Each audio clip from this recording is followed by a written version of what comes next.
애굽에서 종살이하고 있던 이스라엘 백성들을 하나님께서 출애굽시키시기 위해서 당신의 종인 모세를 택하사 애굽 왕 바로에게 보내십니다. 모세가 애굽 왕 바로를 찾아가서 하나님의 뜻을 전하지요. 하나님의 백성을 이제는 내보내 주십시오. 우리 광야길로 가서 하나님께 희생 제사를 드려야 됩니다. 라고 하나님의 뜻을 분명하게 전했음에도 불구하고 이 애굽의 바로 왕이 이스라엘 백성들의 출애굽의 문을 열어주지를 않습니다. 오히려 더 작업량을 늘리면서 고역을 더 많이 시키면서 출애굽의 문을 더 단단히 걸어 잠굽니다.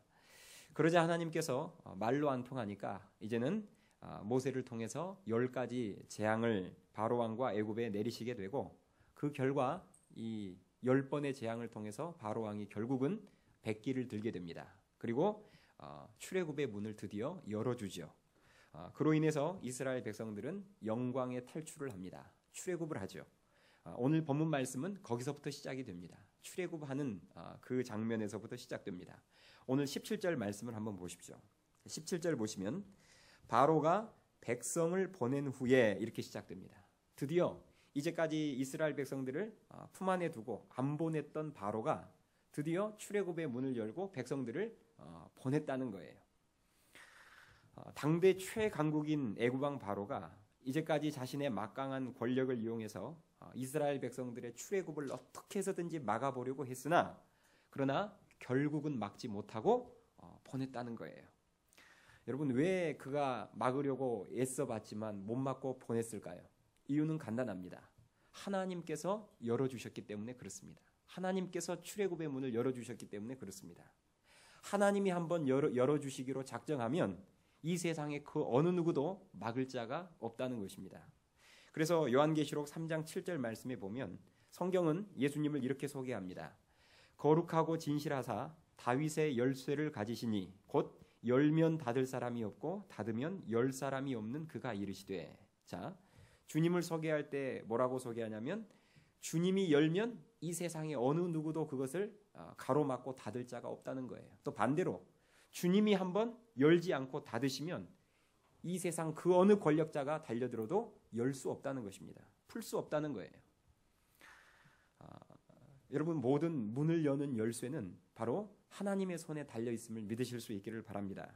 그러므로 우리들이 인생을 살아가면서 어떤 문제가 또 혹은 나의 어떤 길이 막히고 닫혔을 때 그때 그 열쇠를 쥐고 계시는 하나님 앞에 나아가서 은혜를 구할 줄 알아야 된다는 것입니다.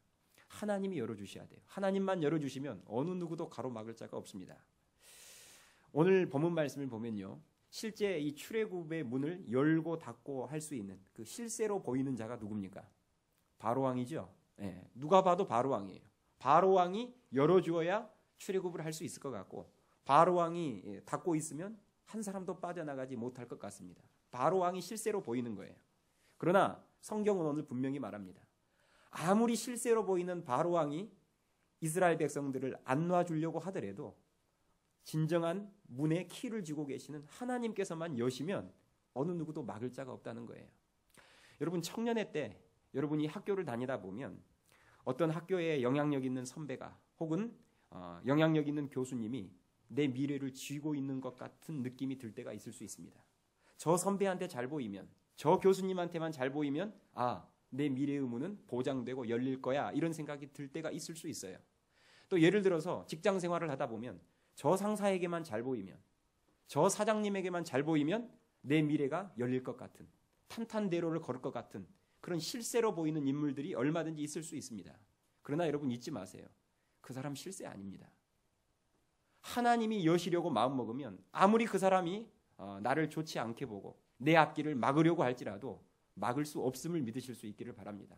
하나님이 여시면 끝나는 거예요. 반대로 아무리 내가 선배들에게, 영향력 있는 사람들에게 내가 점수를 따고 잘 보인다 할지라도 정작 키를 쥐고 계시는 하나님께서 열어주시지 않으면, 은혜를 베푸시지 않으면 절대로 앞길은 열리지를 않습니다. 구약 성경에 보면 이 하나님께서 모든 문을 여는 키를 쥐고 계신다는 사실을 누구보다 잘 알았던 인물이 구약에 보면 많이 나오는데, 대표적인 인물이 바로 사무엘상 1장에 나오는 사무엘의 어머니 한나입니다. 여러분이 아시다시피 이 한나는 임신을 못해서 무자했어요. 자녀가 없었습니다. 그런데 자녀가 없었을 때 한나가 했던 행동은 아주 간단했습니다. 성전에 가서 하나님 앞에서 눈물로 기도했습니다. 그 어떤 다른 방법도 쓰지 않았어요. 지금 나의 태의문이 열리지 않는, 이 닫힌 태의문을 열어주실 수 있는 분은 여호와 하나님 한 분뿐이라는 것을 한나는 누구보다 잘 알았습니다. 그래서 그때 세상에 실세로 보이는 사람을 찾아가거나 병원만 의지한 게 아니라 그는 성전에 가서 하나님께 기도했습니다. 그러자 하나님께서 한나의 눈물의 기도를 받으시고 바로 태의문을 열어주셨어요. 우리가 이 한나의 이야기만 보더라도 결국 우리 인생의 모든 닫힌 문을 열어주시는 분은 하나님이라는 것을 알 수 있습니다. 그래서 하나님께서 한나의 기도를 들으시고 태의문을 여셔서 나온 인물이 누구예요? 암흑기였던 이스라엘 백성들에게 새로운 신앙의 전성기를 안겨다 준, 이끌어간 바로 사무엘이라는 걸출한 영적 거장이 탄생했습니다. 오늘날 우리 많은 성도님들, 저를 포함해서 우리 모두의 모습을 보면서 제가 안타까운 것은 우리들에게 한나의 모습이 없다는 것입니다. 삶 속에 분명히 지금 내 뜻대로 되지 않고 열리지 않는 내 삶의 문제가 있음에도 불구하고 한나처럼 그 퀴를 쥐고 계시는, 그리고 우리들의 앞길을 열어주시는 하나님께 나와서 한나처럼 간절히 기도하는 모습이 우리들에게 없다는 거예요. 오늘날 특별히 청년들인 경우에는 더 그런 것 같습니다.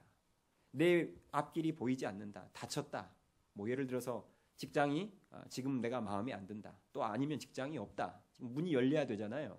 그러면 문이 열리지 않을수록, 앞이 이렇게 훤히 보이지 않을수록 그 열쇠를 쥐고 계신 하나님께 한나처럼 나가서 더 간절히 은혜를 구하며 기도해야 되는데, 그렇지 않고 대부분의 청년들을 보면 더 열심히 뛰는 방법을 택합니다. 열심히 뛰는 게 나쁘다는 말이 아니에요. 열심히 뛰기도 뛰어야죠. 그러나 여러분이 잊지 마세요. 이 세상의 모든 일이 열심만 가지고 되는 건 아닙니다. 열심만 가지고 출애굽의 문이 열린 게 아니에요. 특별히 예수님을 믿는 하나님의 자녀들일수록 더더욱 그렇습니다. 내가 100만큼 뛰어서 내 앞길이 안 열리니까 그럼 200만큼 뛰어보자. 200만큼 뛰면 열릴 것 같습니까? 그렇지 않습니다. 절대로 열심 가지고만은 문이 열리지 않는다는 거예요. 그럼 무슨 말이냐? 하나님이 은혜를 베풀어 주셔야 됩니다. 하나님이 열어주셔야 돼요. 요한복음 15장 5절 보면 이런 말씀이 있죠. 예수님 말씀하시기를 나는 포도나무요 너희는 가지라. 그가 내 안에 내가 그 안에 거하면 사람이 열매를 많이 맺나니 나를 떠나서는 너희가 아무것도 할 수 없음이라. 자, 우리가 이 말씀에서 주목해서 봐야 될 것은 예수님 하신 말씀이 나는 포도나무고 너희는 가지인데 너희들이 나를 떠나서는, 가지가 나무를 떠나서는 아무것도 할 수 없느니라. 이 아무것도 할 수 없느니라는 말을 오늘 말에다 우리들이 이렇게 오늘 말의 흐름과 맥락으로 바꿔서 이야기를 하자면 나를 떠나서는 너희들의 그 어떤 문도 열리지 않을 것이다, 그 말입니다. 그러니까 열심과 노력만 가지고 안 되고 우리가 하나님께 더욱더 한나처럼 가까이 나아가서 하나님의 은혜를 구할 때 그때 하나님께서 우리들의 앞길을 열어주신다는 것입니다. 그러면 하나님만 은혜를 베풀어 주시면 전혀 열릴 것 같지 않든 400년 이상 꼭꼭 묶여있던 이스라엘 백성도 하나님만 열어주시면 모든 것들이 다 풀려난다는 거예요. 반대로 하나님이 도와주시지 아니하면 이 문이 열릴 듯 하면서 안 열리는 거예요. 그런 적 경험하신 적 있죠? 이게 지금 될 것 같은데 지금 내 계산상으로는 이 정도면 이 문이 열려야 되는데 안 열려요. 하나님이 은혜 베풀어 주시지 않으면 절대로 열리지 않습니다. 우리가 하나님께 기도함으로 하나님의 은혜를 구하여서 하나님께서 길만 열어주시면 세상 최강의 권력가인 바로 왕도 저와 여러분들의 앞길을 막을 수 없음을 믿으실 수 있기를 주님의 이름으로 축원합니다. 오늘 본문 말씀을 보면요, 하나님께서 출애굽의 문을 열어주셔서 이스라엘 백성들이 드디어 영광의 탈출을 해요. 출애굽을 하는데 출애굽을 하자마자 하나님께서 가나안으로 향하는 이스라엘 백성들의 길을 이제는 막으십니다.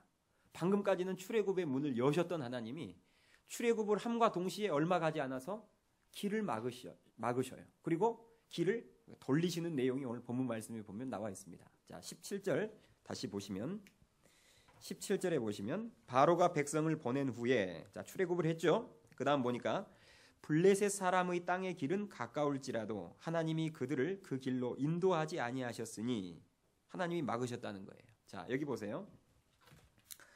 출애굽한 이후에 이들의 목적지는 어디예요? 가나안이에요. 가나안으로 가야 돼요. 그것 때문에 출애굽했어요. 그런데 이 지리적으로 보면 애굽에서 출애굽해서 가나안 땅으로 가는 길이 한 길만 있는 게 아닙니다. 여러 길이 있어요. 그런데 제일 최단거리, 지름길이죠. 지름길은 어디냐면 애굽에서 지중해 해안선을 따라서 타고 올라가는 길이 최단거리입니다. 그 길로 가면 일주일이면 이렇게 누워서 굴러가도 일주일이면 가요. 조금 뻥을 더하자면 그러니까 그만큼 가까운 길입니다. 우리가 차분하게 걸으면 3, 4일이면 좋게 갈 수 있는 거리예요. 애굽에서부터 가나안까지. 지중해 해안선 따라서 가면.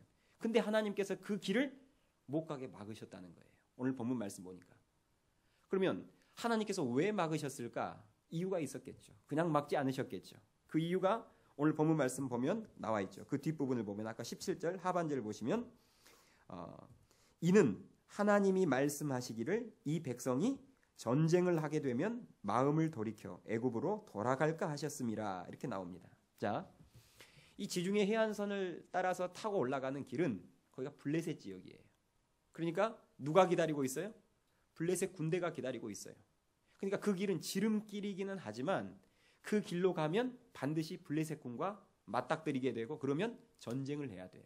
근데 문제는 이스라엘 백성들은 지금까지 400년 이상 종살이 하느라고 전쟁 전자도 모릅니다. 아무 지금 준비가 안 돼 있어요. 그런데 준비가 안 된 이스라엘 백성들이 그 지름길로 가다가 블레셋 군대를 만나서 전쟁을 하게 되면 그 충격으로 그 두려움 때문에 다시 어디로 돌아갈까 봐?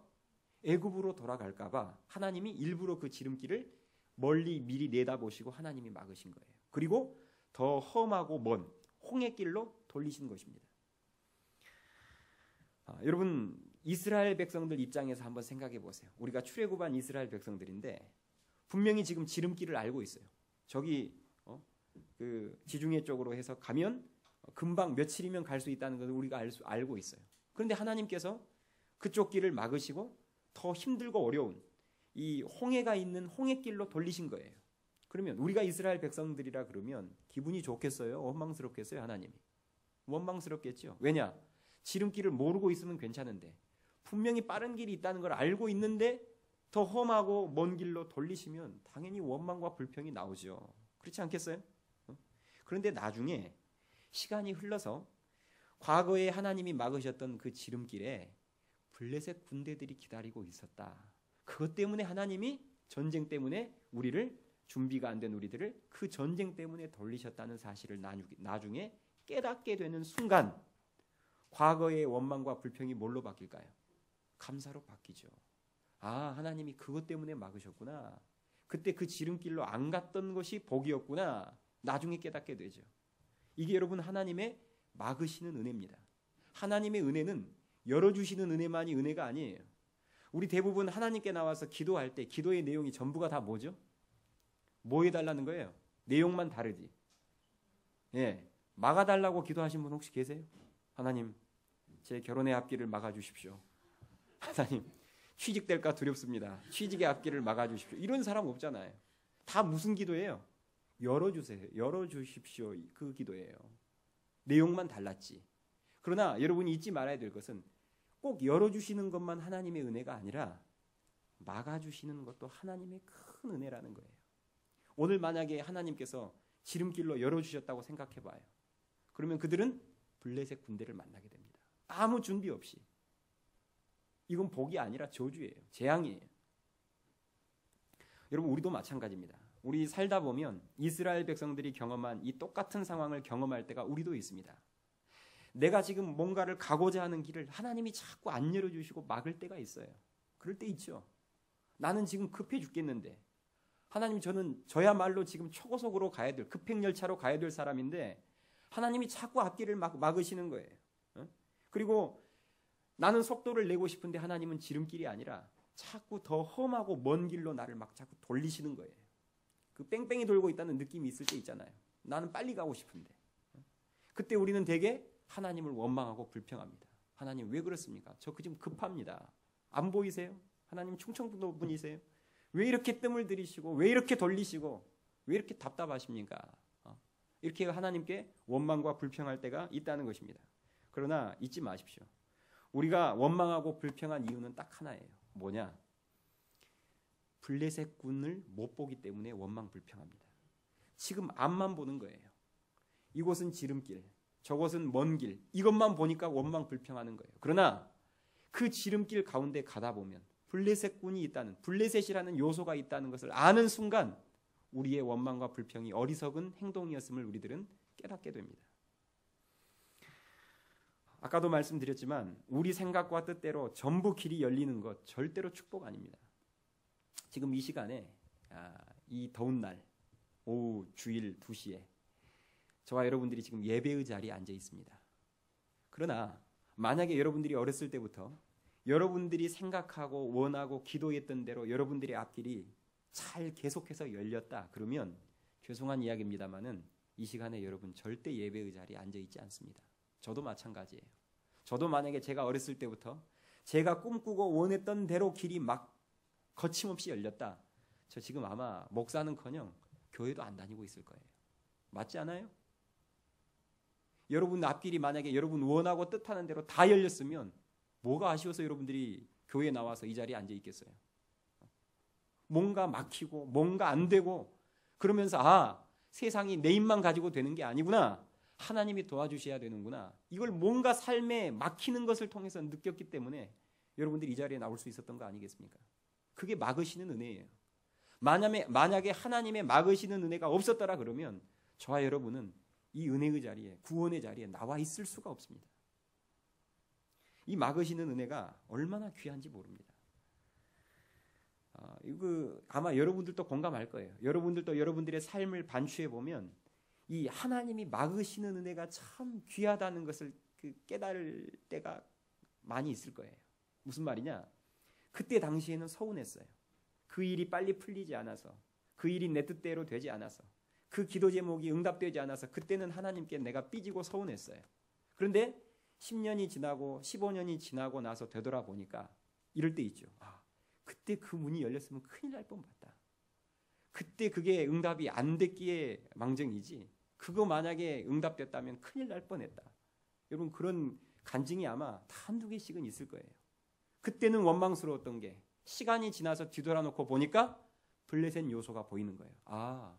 큰일 날 뻔했구나. 그런 때 있죠. 예를 들어서 나는 진짜 아까운 첫사랑이었다 했는데 나중에 알고 봤더니 사기꾼이었어요. 그래서 그때 깨지기를 잘했다. 뭐 그런 경우가 있을 수 있잖아요. 그죠? 그래서 지금 만난 그이가 그때 헤어진 그놈보다 훨 낫다. 이런 그 간증이 있을 수 있어요. 어떤 또 자매들은 그래요. 목사님 그놈이라도 있었으면 좋겠습니다. 그러는데 그런 게 있잖아요. 우리도 예를 들어서 저 같은 경우도 교회 개척할 때 제가 교회 장소를 이렇게 찾아서 돌아다니는데 2호선 라인 타고 장소를 계속 찾아서 돌아다니는데 잠실부터 뒤지기 시작했습니다.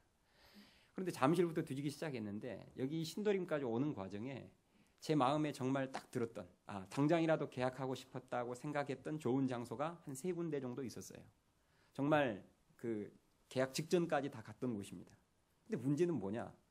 나는 정말 좋아가지고 계약을 하려고 달려들었는데 주인들이 다 틀어버리는 거예요.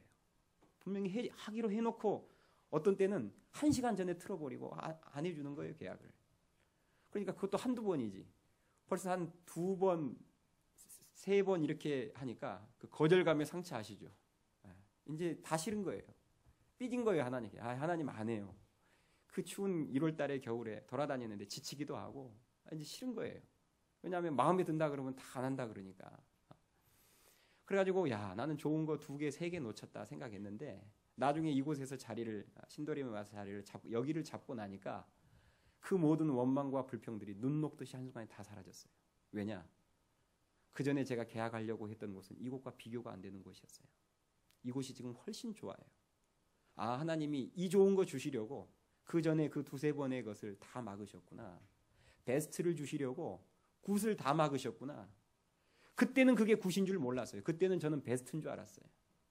그런데 베스트가 막혔다고 생각하니까 억울하고 답답하고 원망스러운 거예요.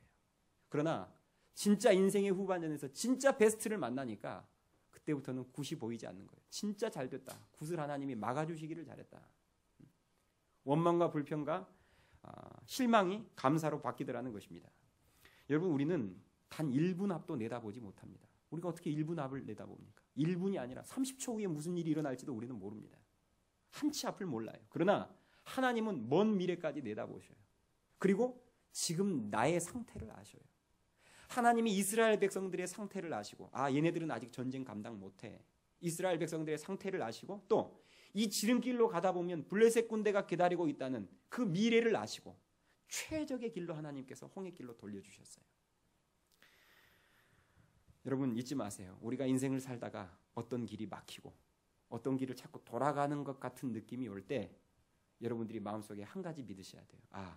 내가 원하는 저 A라는 지름길에는 틀림없이 내가 알지 못하는 블레셋의 요소가 있구나. 그래서 나를 더 좋지 않아 보이는 B의 길로 돌리시는구나. 그 길을 막으셨구나. 여러분, 이 믿음 가지고 감사할 수 있기를 주님의 이름으로 축원합니다. 자, 오늘 우리들이 하나님께서 이스라엘 백성들이 전쟁을 감당할 만한 준비가 안 되셨기 때문에 막으셨어요.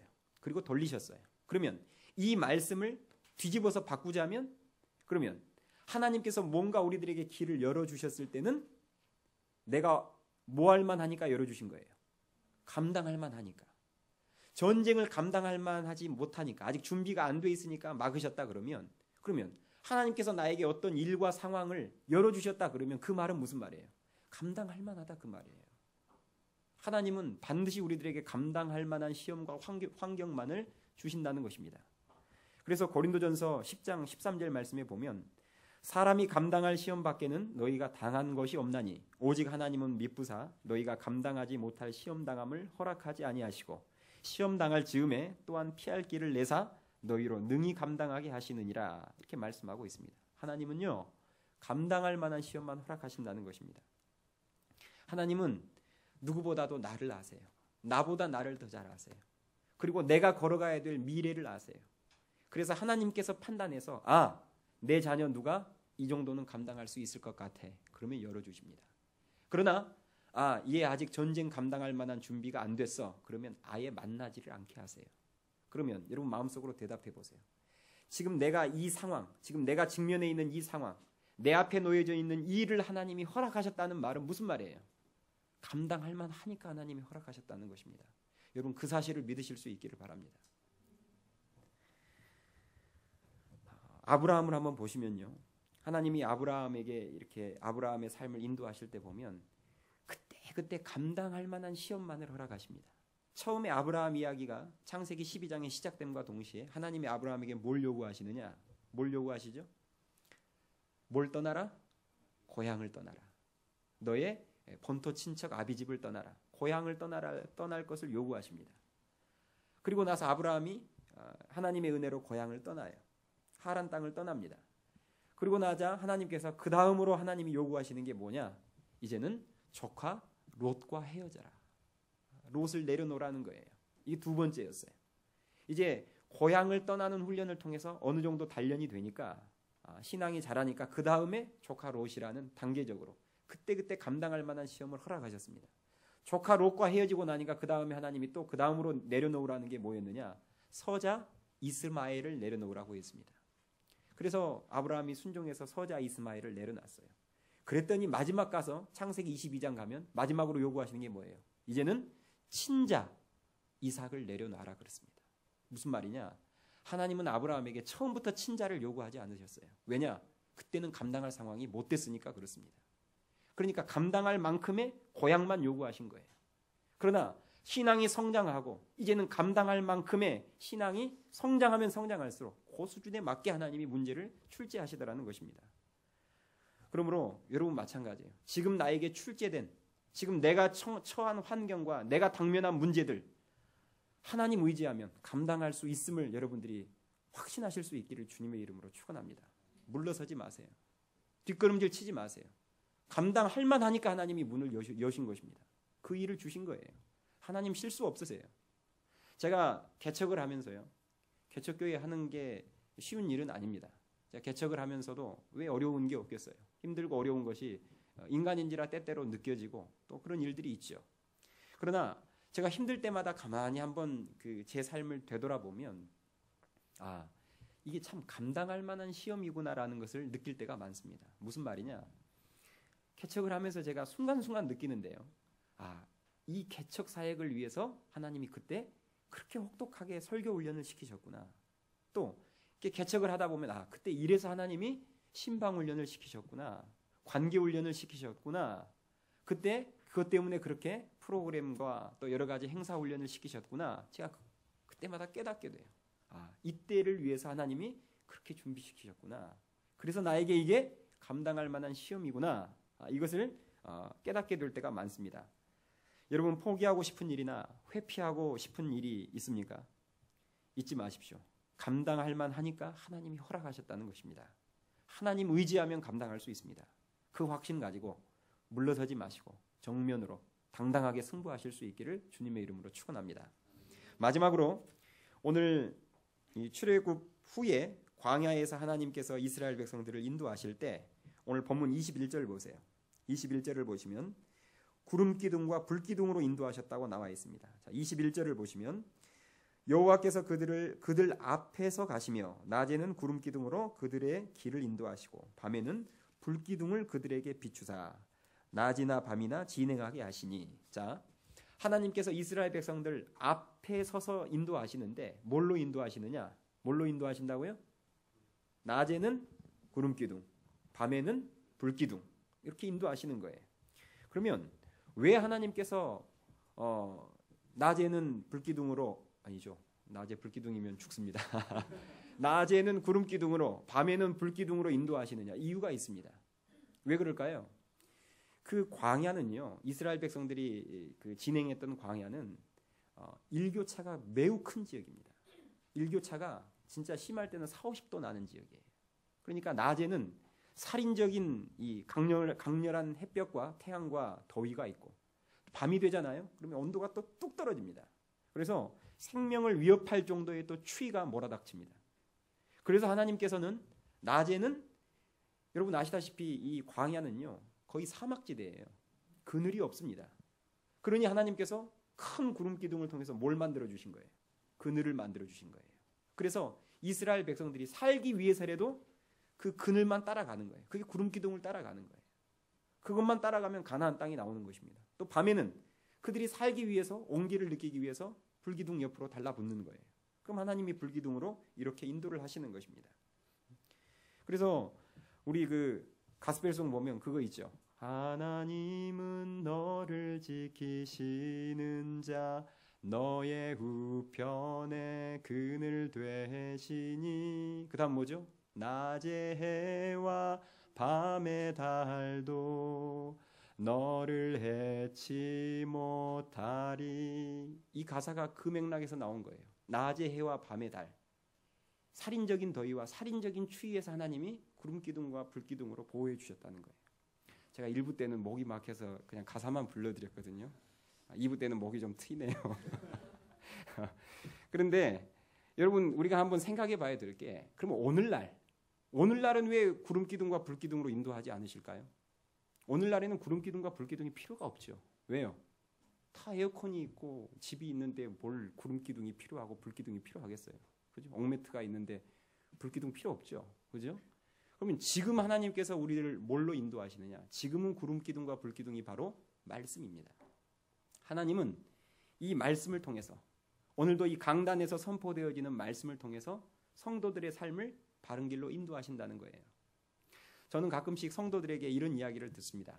목사님 설교를 듣고 있으면 어쩌면 내 상황을 다 들여다보듯이 어쩌면 내 그때 상황에 너무 적절한 말씀을 목사님이 이렇게 전해주시는데 은혜도 되고 어쩔 때는 소름이 돋습니다. 이렇게까지 표현한 성도들이 가끔씩 가다 있습니다. 물론 그거 참 좋은 현상이죠. 그러나 제가 우리 성도들의 상황을 알고 말씀을 준비하는 것은 전혀 아닙니다. 몰라요. 그러나 성령님께서 그때그때마다 감동을 주시는 대로 순종하면 당연히 그런 역사가 나타납니다. 모든 상황을 아시는 성령님께서 때에 맞는 말씀을 주셨겠죠. 그런데 항상 그러면 얼마나 좋겠습니까마는 성도들 중에서는 또 이러시는 분이 계셔요. 목사님, 근데 오늘 말씀은 조금 저한테 별로 해당되지 않는 말씀인 것 같네요. 이렇게 고백하시는 분도 없습니다. 그 말은 속으로만 해요. 그걸 감히 목사님 앞에서 그렇게 이야기하겠어요? 오늘 주시는 말씀은 저하고 전혀 상관없는 말씀입니다. 이 말은 속으로만 하겠죠. 그런데 그걸 느끼시는 분이 여러분 웃는 거 보니까 다 공감하죠? 그럴 때 있죠.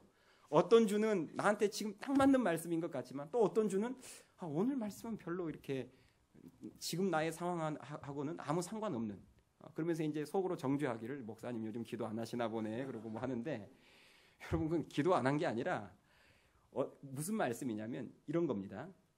하나님께서는 지금 나에게 지금 내 상황에 맞는 말씀을 주실 때도 있지만 때로는 내 앞을 보시고 내 미래를 보시고 미리 말씀으로 준비시키는 때가 있어요. 그러면 미래의 원리를 하나님은 내다보면서 당신의 종을 통해서 지금 말씀으로 준비시키는 거예요. 그러면 그 말씀이 받아들이는 내 입장에서는 미래에 다가올 일을 나는 지금 모르고 있으니까 이 말씀이 나에게 안 맞다고 생각하는 거예요. 그러나 그렇지 않습니다. 오늘 여러분들이 들었던 말씀 안에 장차 닥쳐올 미래의 문제들이 들어있음을 여러분 믿으실 수 있기를 바랍니다. 미리 준비시키는 거예요. 예를 들어서 우리 사복음서에 보면 이런 내용이 있죠. 베드로가 제자들이 예수님이 베드로에게 이렇게 예언하십니다. 넌 나를 3번 부인할 거야. 닭이 울기 전에 넌 나를 3번 부인할 거야. 그러니까 베드로가 그걸 받아들입니까? 못 받아들입니까? 못 받아들이는 거예요. 은혜가 안 되는 거예요. 왜냐? 지금 상황을 보면 전혀 나하고 해당 안 되는 말이거든요. 그러니까 베드로가 그 앞에서 뭐라 그러느냐? 주님, 다른 사람은 주님을 다 부인하고 버릴지라도 저는 안 버릴 겁니다. 제가 이런 사람인데 왜 저에게 지금 상황에 맞지 않는 그런 예언 같지 않는 예언을 하십니까? 오히려 따지고 달라들어요. 은혜가 안 되는 거예요. 왜냐? 지금 내 상황에 맞지 않으니까. 그런데 나중에 예수님은 미래를 보시고 그때 그 말씀을 선포하신 거예요. 나중에 베드로가 예수님의 예언대로 예수님을 3번 부인하고 닭 우는 소리를 듣자 그때 뭐가 생각나서 울죠? 전에 예수님이 하셨던 말씀이 그제서야 생각난 거예요. 이 미래를 두고 하나님이 미리 그 말씀을 나에게 주셨구나. 그때 은혜가 되는 거예요. 여러분 잊지 마세요. 오늘 이 시간에 선포되는 말씀을 들으면서도 두 부류로 나눌 거예요. 지금 내 상황에 꼭 맞다. 아니면 지금 내 상황하고는 별로 관련이 없는 말씀인 것 같은데, 그러나 잊지 마세요. 여러분들이 그 말씀을 마음속에 담아두면 머지않아 미래에 그 말씀이 꼭 정답이 되는 상황이 펼쳐질 것을 믿으실 수 있기를 바랍니다. 그래서 하나님이 말씀으로 미리 준비시키는 것입니다. 잠언 16장 20절 말씀 보니까 이런 말씀이 있습니다. 삼가 말씀에 주의하는 자는 좋은 것을 얻나니 여호와를 의지하는 자는 복이 있느니라. 이 말씀이 지금 내 상황에 맞는 말씀이건 맞지 않는 것 같은 말씀이건 그 말씀을 늘 마음속에 두고 이 말씀 안에 나의 과거와 현재와 미래가 담겨 있음을 믿고 그 말씀에 주의하면 그 사람은 삼가 좋은 것을 얻나니, 늘 좋은 것을 얻는데요. 여러분, 말씀으로 우리 하늘씨앗교회 모든 성도님들은 말씀으로 오늘도 내 앞서 나를 인도하시는 그 하나님을 말씀 안에서 만나실 수 있기를 주님의 이름으로 축원합니다. 말씀으로 오늘도 나를 인도하시는 그 하나님을 날마다의 삶 속에서 경험할 수 있기를 주님의 이름으로 축원합니다. 오늘 말씀을 정리하겠습니다. 첫 번째, 모든 우리 인생의 문을 열어주시는 분은 하나님이십니다. 세계 최강의 권력을 가지고 있던 바로 왕이 막으려고 했을지라도 하나님이 열면 닫을 자 없고 하나님이 여시면 막을 자 없습니다. 바라기는 여러분 특별히 젊었을 때, 청년의 때 하나님께 점수를 많이 따두세요. 그러면 결국 여러분들의 인생의 문을 열어주시는 분은 하나님이시다는 것을 알게 될 것입니다. 또 하나, 열어주시는 것만 은혜가 아닙니다. 어쩌면 막으시는 은혜가 더 큰 은혜인지도 모릅니다. 우리는 앞길을 알지 못해요. 그리고 우리는 다 양 같아서 항상 선택하는 거 보면 그릇된 길을 선택합니다. 그래서 저도 목사라고 다 합니까? 목사도 앞길을 몰라요. 한 치 앞을 내다볼 수가 없습니다. 그래서 저도 늘 기도할 때마다 거의 빠뜨리지 않고 하는 기도가 뭐냐? 어떤 선택의 순간, 결정의 순간마다 하나님, 이 길이, 이 선택이 아니면 하나님이 좀 강권적으로 개입하셔서 막아주십시오. 하나님이 뜻이 아니고 하나님이 원하는 길이 아니라면 하나님 막아주십시오. 그렇게 기도해요. 제 자녀들을 위해서 기도할 때도 꼭 그렇게 기도합니다.